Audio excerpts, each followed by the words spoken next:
Hello friends, welcome back to m.m Edu Point. तो friends, जैसा कि आप स्क्रीन पर देख रहे हैं, हम बात करने जा रहे हैं फ्रायड का मनोलैंगिक विकास का सिद्धांत, सिगमंड फ्रायड की साइकोसेक्सुअल थ्योरी।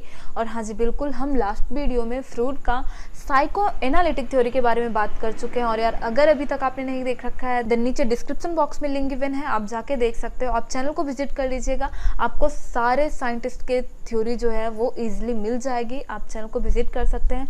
और हाँ, अगर अभी तक आप चैनल पर नए हैं तो चैनल को सब्सक्राइब कर लीजिएगा, बेल आइकन पर प्रेस कर लीजिएगा, जिससे आपको वीडियोस के नोटिफिकेशंस वगैरह मिलते रहें और आप और हम हमेशा साथ साथ बने रहें। ओके, तो यहाँ पे देखते हैं फ्रूड का मनोलैंगिक विकास का जो सिद्धांत है, इसमें इन्होंने क्या कुछ बातें बोली हैं। लेकिन मैं आपको बताऊं, साइको एनालिटिक थ्योरी में हम बातें भाई कर चुके हैं। हमारा कॉन्शियस माइंड क्या है, हाफ कॉन्शियस माइंड क्या है एंड अनकॉन्शियस माइंड क्या है, इसके बारे में हम यार ऑलरेडी डिस्कस कर चुके हैं। तो वहाँ पे इन्होंने ये साइको एनालिटिक थ्योरी में इन्होंने पर्सनालिटी को 3 भागों में डिवाइड किया था, है ना। फ्रूड ने साइको एनालिटिक थ्योरी में पर्सनालिटी को 3 भागों में डिवाइड किया था। वहाँ पे इन्होंने बातें की थी इद, ईगो एंड सुपर ईगो, 3 भागों में डिवाइड किया था भाई। इद क्या है, ईगो क्या है, सुपर ईगो क्या है, कॉन्शियस माइंड में इन्होंने क्या कुछ बातें बोली हैं, हाफ कॉन्शियस में एंड अनकॉन्शियस माइंड में इन्होंने क्या कुछ बातें बोली हैं। तो उसके लिए यार लास्ट का वीडियो आप देख लीजिए, सारी बातें क्लियर हो जाएंगी। और यार वाकई बता रहे हूँ, ये बातें आपके एग्जाम के पॉइंट ऑफ व्यू से काफ़ी ज़्यादा इंपॉर्टेंट हैं, दिन ज़रूर जाके देखिए। और यहाँ पे हम बात करते हैं फ्रूड का मनोलैंगिक विकास, जो कि आपके एग्जाम के पॉइंट ऑफ व्यू से भाई इंपॉर्टेंट है। सो लास्ट तक जरूर बने रहिएगा, देखते हैं क्या कुछ बातें हैं। फिलहाल मैं आपको यहाँ पे बता दूं, सिगमंड फ्रायड कहाँ के रहने वाले थे भाई, ऑस्ट्रेलिया के रहने वाले थे। एज यू नो, लास्ट के वीडियो में भी फ्रूड का जो हम देखे थे साइको एनालिटिक थ्योरी, वहाँ पे भी हमने बातें की थी। सिगमंड फ्रायड कहाँ के रहने वाले थे, वापस से बोल रही हूँ, ऑस्ट्रेलिया के रहने वाले थे। ओके, तो यहाँ पे मैं आपको एक इम्पॉर्टेंट और अच्छी बात बताऊं कि ये जो फ्रूड का साइकोसेक्सुअल थ्योरी है, ये एक्चुअली बेस्ड है फ्रूड के साइको एनालिटिक थ्योरी पे। बातें ध्यान से सुनिएगा, ये जो साइकोसेक्सुअल थ्योरी है ये एक्चुअली बेस्ड है साइको एनालिटिक थ्योरी पे। इन्होंने बातें बताई थी कि हमारा जो मनोविश्लेषणात्मक सिद्धांत है उसमें ये चीज़ें इंक्लूड होती हैं। तो देखते हैं क्या कुछ बातें हैं। सिगमंड फ्रायड कहाँ के रहने वाले थे, ऑस्ट्रेलिया के रहने वाले थे। यहाँ पे आप सिगमंड फ्रायड को देख सकते हैं, काफ़ी ज़्यादा गुस्से में हैं, जैसा कि आपने लास्ट वीडियो में देखा था। मनोलैंगिक विकास के सिद्धांत के प्रतिपादक कौन रहे हैं, as you know Sigmund Freud रहे हैं। तो यहाँ पे मनोलैंगिक विकास का सिद्धांत का आधार क्या है, मनोविश्लेषणवाद है। यार मैंने आपको बताया साइको एनालिटिक थ्योरी है ना। क्या बातें हैं, मनोलैंगिक विकास के सिद्धांत का आधार क्या है, मनोविश्लेषणवाद रहा है, जिसके बारे में हम लास्ट वीडियो में बातें कर चुके हैं। ओके, तो यहाँ पे ये जो सिगमंड फ्रायड हैं, इन्होंने मनोलैंगिक विकास की 5 अवस्थाएं बताई। मनोलैंगिक विकास की 5 अवस्थाएं बताई, जिसमें इन्होंने कहा था कि एक सेक्सुअल अर्ज होता है, जिसे इन्होंने लिबिडो बोला था। सेक्सुअल अर्ज होता है, एक यौन उत्तेजना होती है, जो कि इन 5 स्टेजेस में रिलीज होती है, आपकी बॉडी में रिलीज होती है। और ये 5 स्टेजेस जो होती हैं, तो बॉडी के एक अलग अलग पार्ट में ये एनर्जी रिलीज होती है। वापस से बातें बोल रही हूँ, ये जो 5 स्टेजेस हैं, इन 5 स्टेजेस में बॉडी के 5 अलग अलग पार्ट में ये जो एनर्जी होती है, ये जो लिबिडो है, लिबिडो को आप क्या बोल सकते हो, सेक्सुअल एनर्जी बोल सकते हो, सेक्सुअल अर्ज बोल सकते हो, यौन उत्तेजना बोल सकते हो। तो बॉडी के इन 5 पार्ट में देखने के लिए मिलेगा। तो हम यहाँ पे देखते हैं कि ये बॉडी के कौन 5 पार्ट हैं। ओके, और इसकी 5 अवस्थाएं भी देखने के लिए मिलेंगी। तो सारी बातें आगे क्लियर करते हैं। ओके, बने रहिएगा लास्ट तक। मनोलैंगिक विकास की इन्होंने 5 अवस्थाएं दी। एक तो oral stage, first one, and second one anal stage, third one phallic stage, latency stage, genital stage, ऐसे करके इन्होंने 5 अवस्थाएं दी मनोलैंगिक विकास की। तो यहाँ पे हम देखते हैं कि ये जो ओरल स्टेज है, यहाँ पे ये जो बॉडी का कौन सा ऐसा पार्ट होगा जहाँ पे आपको लिबिडो क्षेत्र जिसको हम बोल रहे हैं, यहाँ पे जैसा कि मैंने आपको बताया कि 5 ऐसी स्टेजेस देखने के लिए मिलेंगी, जो कि यहाँ पे आप देख पा रहे हो 5 स्टेजेस ही हैं। तो इन 5 स्टेजेस में बॉडी का एक अलग अलग ऑर्गन देखने के लिए मिलेगा, बॉडी का एक अलग अलग पार्ट देखने के लिए मिलेगा, जिसमें आपको कुछ एक्स्ट्रा एनर्जी देखने के लिए मिलेगी, जिसको सिगमंड फ्रायड ने क्या बोला है, लिबिडो बोला है। लिबिडो क्या है भाई, एक यौन उत्तेजना है, एक सेक्सुअल अर्ज है, जो कि ये जो सेक्सुअल अर्ज है या फिर एक्स्ट्रा एनर्जी जिसे आप बोल सकते हो, ये एक्स्ट्रा एनर्जी भी ज़रूरी है। ओके, ये एक्स्ट्रा एनर्जी एक सर्टेन अमाउंट पे, जैसा कि मैंने आपको बताया, एक सर्टेन अमाउंट में होगा।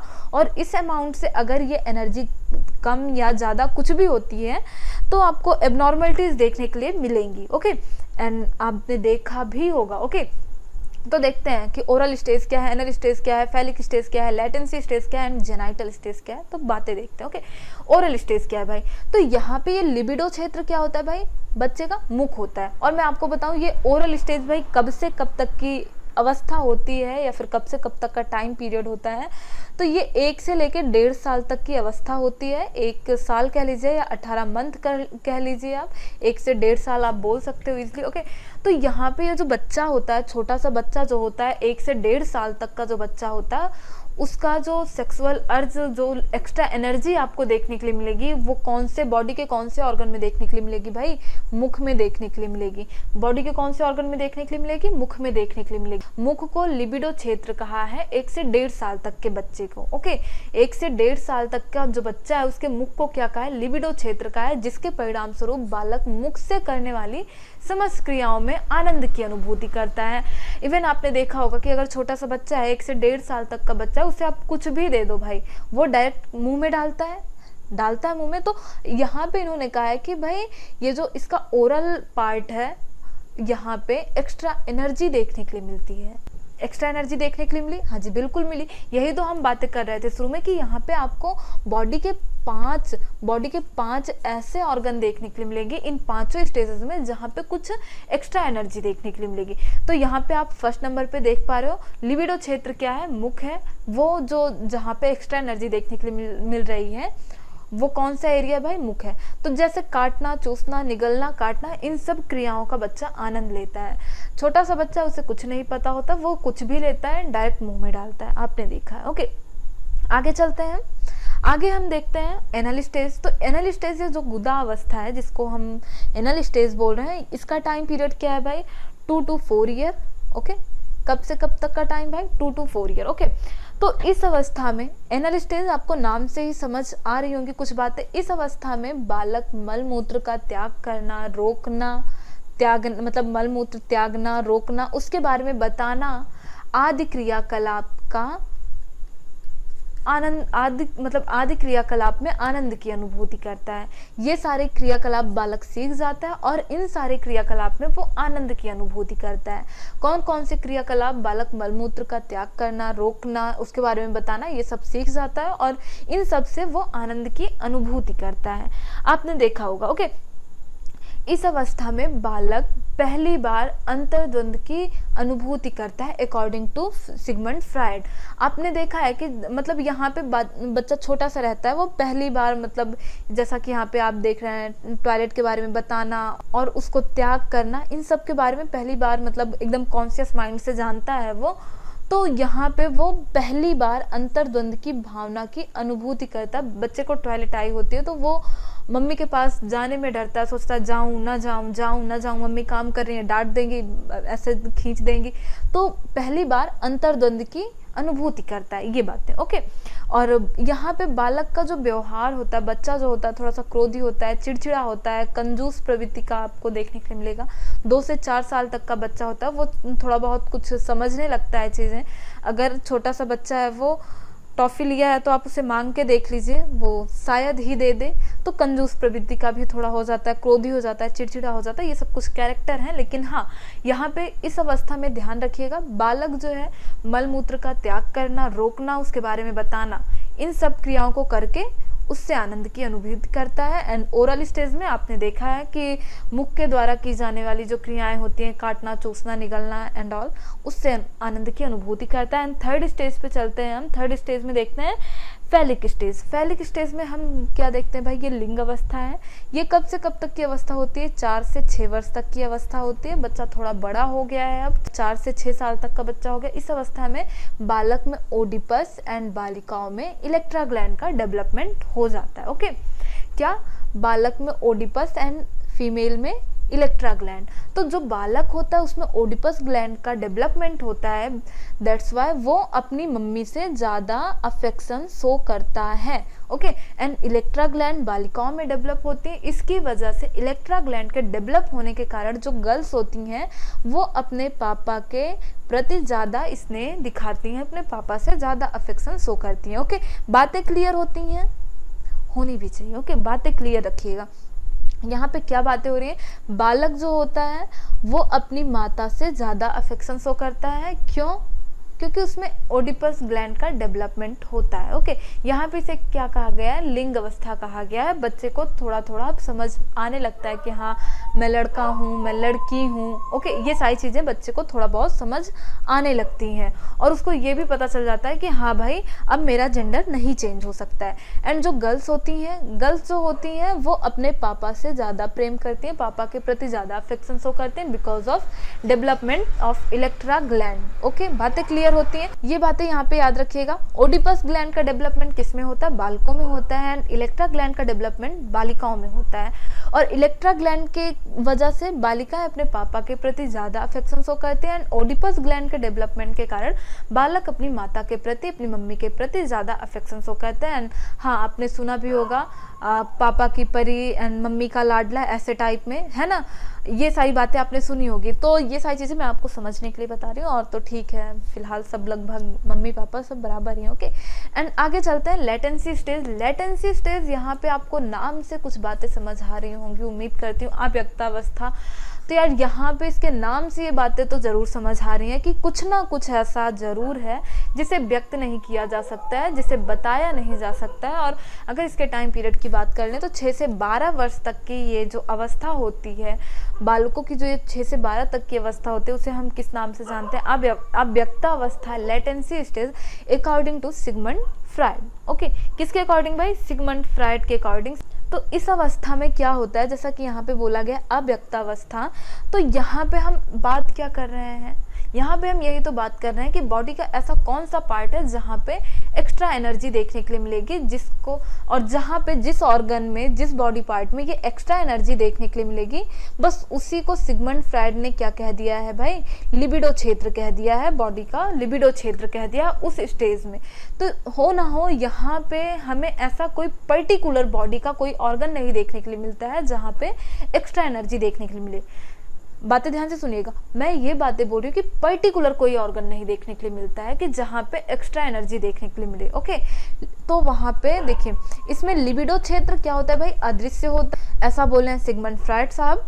यह प्रत्यक्ष नहीं होता है, लेकिन हाँ यह माना जाता है कि वह सामाजिक कार्य करके और हम उम्र बच्चों के साथ खेलकर अदृश्य लिबिडो को संतुष्ट करता है। बातें क्लियर होती हैं, बच्चा सामाजिक कार्य करके, ओके, एंड बच्चों के साथ, अपने साथ के बच्चों के साथ खेलकर लिबिडो को संतुष्ट करता है। जैसे मार्केट से सब्जी वगैरह लाना हुआ, और बच्चे काफ़ी ज़्यादा, ये 12-13 साल की जो एज होती है, बच्चे काफ़ी ज़्यादा क्यूरियस होते हैं बड़ों के साथ काम करने के लिए। आपने ये चीज़ें कई बार नोटिस की होंगी, और अगर यार नहीं की हैं तो करिएगा। ओके, नोटिस करिएगा चीज़ें। तो यहाँ पे वो ऐसे ऐसे काम करके अपने, मतलब ये जो लिबिडो क्षेत्र होता है, जो अदृश्य लिबिडो क्षेत्र है, उसको संतुष्ट करता है। और आपने ये भी देखा है कि भाई इस अवस्था को हम क्या कहते हैं, स्कूल एज कहते हैं। ये जो बाल्यावस्था है, उत्तर बाल्यावस्था है, इसको हम क्या कहते हैं, स्कूल एज कहते हैं। अब बच्चा स्कूल जा रहा है, तो बच्चा स्कूल जा रहा है तो वहाँ की पढ़ाई, वहाँ के गेम, वहाँ के होमवर्क, वहाँ के कंपटीशन में अपनी सारी एनर्जी खपा देता है। तो यहाँ पे ऐसा कोई पर्टिकुलर ऑर्गन नहीं देखने के लिए मिलता है जहाँ पे एक्स्ट्रा एनर्जी देखने के लिए मिले। देखा ना, जैसे कि आपने अभी लास्ट टाइम में 3 स्टेजेस हमने देखी अभी तक। अभी आपने फर्स्ट स्टेज में, ओरल स्टेज में आपने देखा लिबिडो क्षेत्र मुख होता है, जिसमें आपको एक्स्ट्रा एनर्जी देखने के लिए मिलती है। फर्स्ट नंबर पे ओरल स्टेज, सेकंड नंबर पे आपने एनस देखा, एंड थर्ड नंबर पे आपने देखा कि भाई ओडिपस एंड इलेक्ट्रा ग्लैंड का डेवलपमेंट हो रहा है। तो यहाँ पे लेटेंसी स्टेज में ऐसी कोई पर्टिकुलर बॉडी ऑर्गन नहीं देखने के लिए मिलता है। बस ये इतनी बातें हैं, बातें क्लियर होती हैं, उम्मीद करती हूँ। एंड 5th नंबर पे है जेनाइटल स्टेज, जिसे आप जननेंद्रिय अवस्था कहते हो। ओके, ये जो जननेंद्रिय अवस्था है, ये प्यूबर्टी के बाद वाली पूरी एज कह लीजिए आप। ओके, प्यूबर्टी के बाद वाली। और बात की जाए तो ये प्यूबर्टी के बाद की स्टेज है, तो यहाँ पे जो है रिप्रोडक्टिव ऑर्गन कम्प्लीटली डेवलप हो चुके होते हैं। और जैसा कि आपने देखा था ओडिपस एंड इलेक्ट्रा ग्लैंड, तो वहाँ पे हमने बातें की थी कि ओडिपस एंड इलेक्ट्रा ग्लैंड का कंप्लीट डेवलपमेंट नहीं हुआ था। तो यहाँ पे प्यूबर्टी स्टेज पे आके ओडिपस एंड इलेक्ट्रा ग्लैंड का कंप्लीट डेवलपमेंट होता है। तो यहाँ पे इस अवस्था में बालक में जेनाइटल ऑर्गन कंप्लीटली डेवलप हो जाते हैं, रिप्रोडक्टिव स्टेज आरंभ हो जाती है। ओके, तो यहाँ पे आपने क्या देखा कि भाई अब रिप्रोडक्टिव स्टेज आरंभ होने का मतलब है कि ढेर सारे हार्मोनल चेंजेस होते रहते हैं यहाँ पे, दैट्स वाई यहाँ पे फिजिकल चेंजेस भी होते हैं, एज यू नो।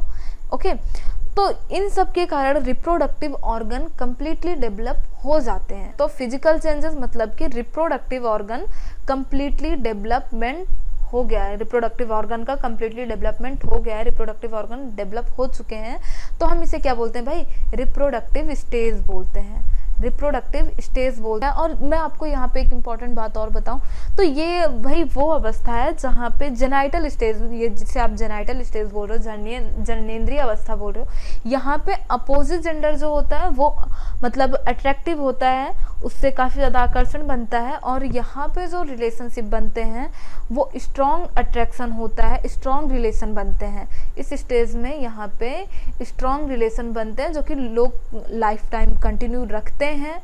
इवन आपने भी देखा होगा या फिर आपने रखा होगा, आपने ढेर सारे ऐसे फ्रेंड बनाए होंगे इस वाली स्टेज में आके, ढेर सारे ऐसे फ्रेंड बनाए होंगे जो कि हाँ भाई आपको लग रहा होगा कि हाँ भी ये फ्रेंडशिप लाइफ टाइम चलेगी। ओके, तो उम्मीद करती हूँ यार ये सारी बातें क्लियर हुई होंगी। सिगमंड फ्राइड की ये पांचों अवस्था एकदम मनोलैंगिक विकास, साइकोसेक्सुअल थ्योरी, ये बातें आपकी क्लियर हो गई होंगी। और यार फिर से बोलती हूँ, अगर आपने साइको एनालिटिक थ्योरी नहीं देख रखा है देन ज़रूर जाके देखिए, वहाँ पे हमारी कुछ इंपॉर्टेंट बातें हुई थी। ओके, सो फ्रेंड्स उम्मीद करती हूँ सारी बातें क्लियर हुई होंगी, एंड मिलते हैं नेक्स्ट वीडियो में। And if you want to more videos so friends like and subscribe m.m Edu Point। Bye bye, मिलते हैं नेक्स्ट वीडियो में। ओके।